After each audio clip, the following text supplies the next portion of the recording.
I'm 23 and I live in Kyoto.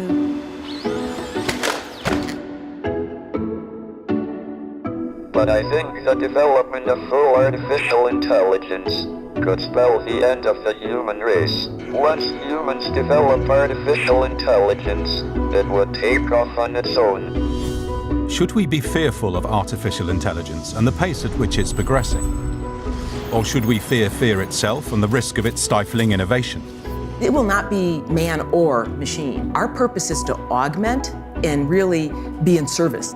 According to a recent report published by researchers from the universities of Cambridge and Oxford, OpenAI, and the Electronic Frontier Foundation, there's an assortment of ways AI could go wrong, and in the not-so-distant future. Focusing on what could happen in the next, say, 5 to 10 years, the paper draws attention to what may seem like more prosaic concerns than, for instance, a global takeover by humanoid robots with superintelligence. But whether advances in AI lead to a rise in malicious bots or the weaponizing of consumer drones, just two of the risks listed in the report, we can't help but fear what we don't understand. So, to begin, the experts weigh in. Is artificial intelligence actually intelligent? I'm Kai-Fu Lee. I run Sinovation Ventures. It's a high-tech venture capital firm in China. My name is Fei-Fei Li. I'm a professor and director of the Stanford Artificial Intelligence Lab. I'm also currently at Google on my sabbatical from Stanford. I'm Jennifer Ju Scott, co-founder and principal of Radian Partner and Radian Blockchain Venture. A lot of people ask about AI and whether it's intelligent. I think today's AI, based on the current state of the art, artificial intelligence is really more of an optimizer. It's not intelligent in the same sense that we think of humans as intelligent. We acquire knowledge, we abstract, we create. There's emotion involved, and there is judgment involved, and there is a creativity involved. Cross-domain knowledge, common sense, and ability to argue, the ability to understand humor, and also self-awareness and compassion. Today's machine intelligence is far from that level of complexity. It's probably not most useful if we generalize AI. AI is an umbrella term from machine learning to deep learning to NLP, which is natural language processing, to reinforcement learning. There are many different technologies coming to this umbrella. And right now we're at the stage where AI is very good at doing one single task, or concentrated the task and repeated the task really, really well. The consensus among these experts is that AI is far from reaching human general intelligence. Currently, AI is a collection of techniques which cleverly uses maths to create the appearance of intelligence. That, along with the appearance of emotional intelligence, shows that we need to build an ethical compass into these systems, or, at the least, developers have to use one in order to avoid unanticipated outcomes. But wherever this may be heading, the march of progress shows few signs of slowing down. And who's at the forefront of these advances? Kai-Fu Lee names the internet giants holding the largest amounts of user-generated data. Companies such as Google, Facebook, Amazon, and Microsoft, as well as Baidu, Tencent, and Alibaba. It's important to note that of these 7 companies, 4 are American and 3 Chinese, a near even split revealing just how fiercely competitive the field of AI has become. Over the summer, the Chinese government pledged to become the world's primary AI innovation center by 2030. Though the US still leads in terms of private investment, experts suggest that several key factors may enable China to push ahead.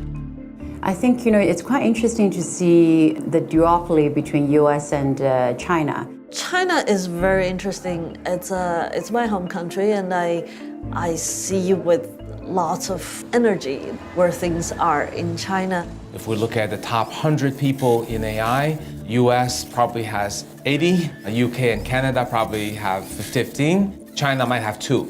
On the other hand, China has 4 things going for it. Number 1 is that China has a huge, very strong engineering education and a mass of people with fantastic engineering training who are ready, able, and willing to jump into AI. Its economy is very entrepreneurial right now, so there's an embracement of new technology and new ideas, and that is a very fertile playground for new technology. The third reason is the vast amount of data. Data is the fuel for AI, and China has more data than anybody else. 3 times more data because of 3 times more mobile users compared to the United States. It's actually 10 times more data in terms of ordering takeout, 50 times more data in terms of mobile payments. The fourth would be that there's a lot of support, both top-down and bottom-up in the society for AI technology and education. The government will put billions of dollars, not at the country level, but at the per city level, to help subsidize AI companies land, take off, and also bring back overseas talent. I think the two countries, no doubt, have become AI superpower, but they are two very different beasts. In US, we have companies like Boston Dynamics, DeepMind now is effectively an American company, and you have companies like, Hanson Robotics, etc. What they're producing is very inspiring, it's very futuristic. Some might argue it's slightly scary, especially with Boston Dynamics, when you see the robotics can do all this.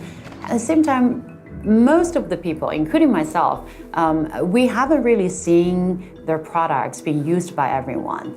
And the difference in China is the engineers and developers in China are very practical. If what they're developing cannot be commercialized in the next year or two, they would not develop it. And then in the US, you see very advanced research being very well funded. That's probably going to be playing a dominant role in the next 10, 15, 30 years. One such American endeavor showing promise is being led by Rita Singh and her team of researchers at Carnegie Mellon. They're building AI-powered technology that analyzes the human voice. Why? Because our voices carry a lot of valuable information. Indeed, so much information that Singh can construct a 3-dimensional image of a person's face by studying the voice alone. Your voice carries a lot of information about you, an enormous amount of information. Everything about your physical stature, your facial structure, your ethnicity, what's going on in your body, your state of health, state of mental health, physical health, your income levels. It captures everything that influences your body and mind and is evident in your surroundings. This information is embedded at very, very fine levels, micro levels in the speech signal. This technology, says Singh, could have many applications in medicine and is already being employed by law enforcement to help identify criminals. Not only would it likely reshape the future, but also perhaps the past. I was curious to know what made Hitler so powerful. Was it because he said the right things? He was at the right place at the right time? I think the speculation is that it might have been something in his voice. And so I picked up Hitler's voice, and the first thing I discovered that there were signs of Parkinson's. He would hold his fists clenched like this. That was to hide a small tremor that he had developed. And from that kind of evidence, people have speculated that he might have had Parkinson's. So what's the likelihood that he had Parkinson's? I think 100% from his voice. I've seen it in his voice. It's clear. How does the AI behind voice profiling fit into the big picture? With its incredible power and potential for misuse, this technology reveals the urgency in establishing best practices across the field. As the use of AI in criminal justice is just one of the ways in which injustice has been recognized, from the use of biased datasets. But returning to the original question of whether or not AI is on track towards achieving superintelligence, that remains to be seen. AI is such a young field. It's only about 60 years old from ground zero to where we are today. From that point of view, we have come a long way. I think it's better to think about artificial intelligence as a single domain optimizer, and that in itself has huge implications, but it is not human all-encompassing intelligence, which we call artificial general intelligence. There's various disagreement and debate on whether artificial general intelligence is ever possible and how long it will take. I'm personally a pessimist on achieving that level of intelligence, but I am an optimist on even today's single domain narrow intelligence creating huge societal impact. Artificial intelligence is about learning and making the right decisions using what you've learned. We are at a point where we have the understanding now to do this, and therefore we are in the new AI era.